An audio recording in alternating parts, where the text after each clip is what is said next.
പ്രിയപ്പെട്ടവരെ, എൻ്റെ വേറെ പറയുക യൂട്യൂബ് ചാനലിലേക്ക് എല്ലാവർക്കും സുസ്വാഗതം. ഇന്ന് ഞാൻ ഇവിടെ ചർച്ച ചെയ്യാൻ ഉദ്ദേശിക്കുന്ന വിഷയം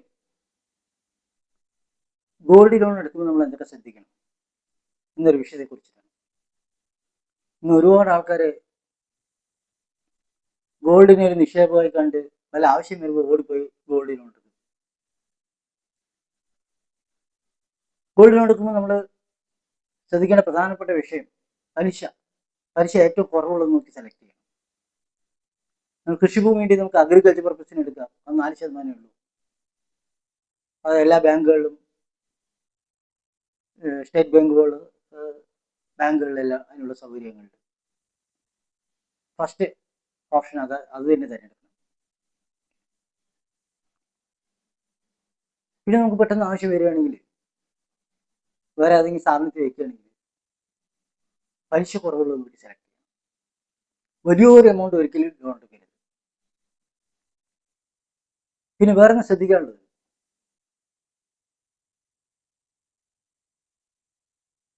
നമ്മൾ ഗോൾഡ് ലോൺ എടുക്കുന്നതിന് മുമ്പ് തന്നെ നമ്മളുടെ ആഭരണങ്ങളുടെ ലിസ്റ്റ് നമ്മൾ തയ്യാറാക്കി വെക്കണം. അതൊരു ഫോട്ടോ എടുത്ത് വെക്കണം.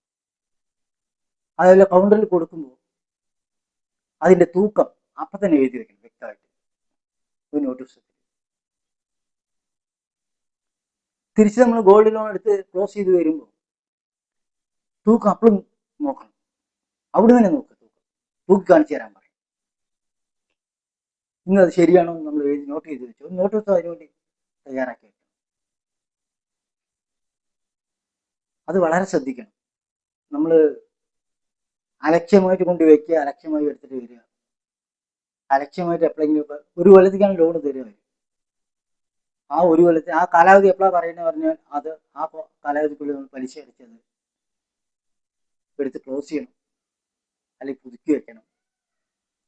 ഒരിക്കലും അമിതമായ പലിശയ്ക്ക് എടുത്ത് അടയ്ക്കാൻ പറ്റാത്ത രീതിയിൽ ഉള്ള ഗോൾഡ് ലോൺ എടുക്കരുത്. ഒരുപാട് ഗോൾഡുകൾ പിന്നെ ലേലം ചെയ്തു പോകും. അത് അമിതമായിട്ട് ഈ പൈസ എടുത്തിട്ടാണ്. നമുക്ക് ആവശ്യമുള്ള പൈസ മാത്രമേ എടുത്ത് പെട്ടെന്ന് തന്നെ അത് ക്ലോസ് ചെയ്യണം.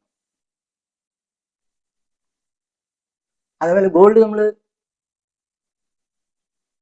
ഒരുപാട് ഗോൾഡ് ഒന്നും വാങ്ങിക്കേണ്ട ആവശ്യമില്ല. കല്യാണത്തിനായാലും നമുക്കൊരു 10-25%, 1,25,000 രൂപ പണിക്കൂലി, ടാക്സ്, മറ്റേത് വേസ്റ്റേജ് എന്നൊക്കെ പറഞ്ഞിട്ട് പോകും. പിന്നെ ഈ സാധനം വാങ്ങിച്ചു കഴിഞ്ഞാൽ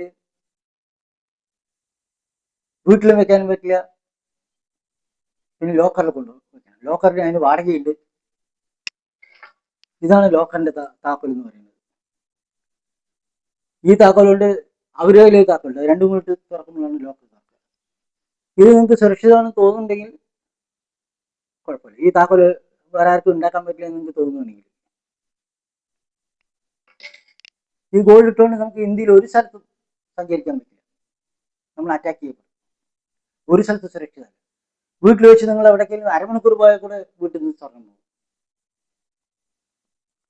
വലിയ വലിയ കാവൽക്കാരുള്ള സ്ഥലങ്ങളിൽ അടക്കം ഗോൾഡ്, കോടിക്കണക്കിന് രൂപ ഗോൾഡ് നഷ്ടപ്പെട്ടു.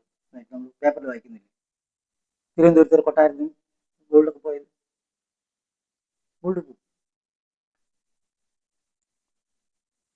അപ്പോൾ ഗോൾഡ് വാങ്ങിക്കുന്നത് വളരെ അത്യാവശ്യത്തിന് മാത്രം ഇടാൻ, കല്യാണങ്ങൾക്കോ വല്ല അത്യാവശ്യം ഇടാനുള്ളത് വാങ്ങിക്കുക. അത് നിക്ഷേപമായിട്ട് മാറ്റുക, ഫിക്സഡ് ഡെപ്പോസിറ്റ് ആയിട്ട് മാറ്റുക. എന്നിട്ട് അത് കൂട്ടുപലിശ ജീവിതത്തിൽ അപ്ലൈ ചെയ്യുക. അതാണ് ഏറ്റവും നല്ലത്. ഫിക്സഡ് ഡെപ്പോസിറ്റ് നല്ല പലിശയ്ക്ക് ഇട്ടിട്ട് അതിനെ ഓരോ മാസവും എടുത്തിട്ട് കൂട്ടുപലിശ ജീവിതത്തിൽ അപ്ലൈ ചെയ്യുക. അപ്പോൾ ഈ ഗോൾഡ് ലോൺ നമ്മൾ വളരെ ശ്രദ്ധിക്കണം, അല്ലെങ്കിൽ നമ്മൾ ഗോൾഡ് നഷ്ടപ്പെടും. കൗണ്ടർ കൊടുക്കുമ്പോൾ നമ്മൾ തൂക്കി നോക്കണം, തൂക്കി എഴുതി വയ്ക്കണം. കൗണ്ടറിൽ നിന്ന് എടുക്കുമ്പോഴും പിന്നെ അതിന് തൂക്കം നോക്കണം. മറ്റേ അതിൻ്റെ ഐറ്റംസ് ഒക്കെ നമ്മൾ വെരിഫൈ ചെയ്യും. വളരെ ശ്രദ്ധ കൊടുക്കണം. മനുഷ്യരെല്ലായ്പ്പോഴും കാപട്യത്തോടെ പെരുമാറുന്നു എന്ന് പറഞ്ഞാൽ മനുവിന്റെ വചനം എപ്പോഴും നമ്മൾ മനസ്സിൽ വേണം. മറ്റുള്ളവരെ പൂർണ്ണമായി വിശ്വസിക്കുന്നവർ ആപത്തിപ്പെടുന്നു എന്നുള്ളത് അതെപ്പോഴും മനസ്സിൽ വേണം. എല്ലാവരെയും വിശ്വസിക്കുന്ന പോലെ കാണിക്കുകയും ആരെയും വിശ്വസിക്കാതിരിക്കുകയും വേണം. ജീവിതത്തിൽ നമുക്ക് ലക്ഷ്യപ്രാപ്തി നേടണമെങ്കിൽ അതെല്ലാം വളരെ അത്യാവശ്യമാണ്. അപ്പോൾ ഈ ഗോൾഡ് ലോൺ വളരെ ശ്രദ്ധയോടെ നമ്മൾ മുന്നോട്ട് പോകണം. ഈ ഒരു കാര്യത്തെക്കുറിച്ച് എനിക്ക് പറയാനുള്ളത്. Thank you very much for watching this video. Thank you.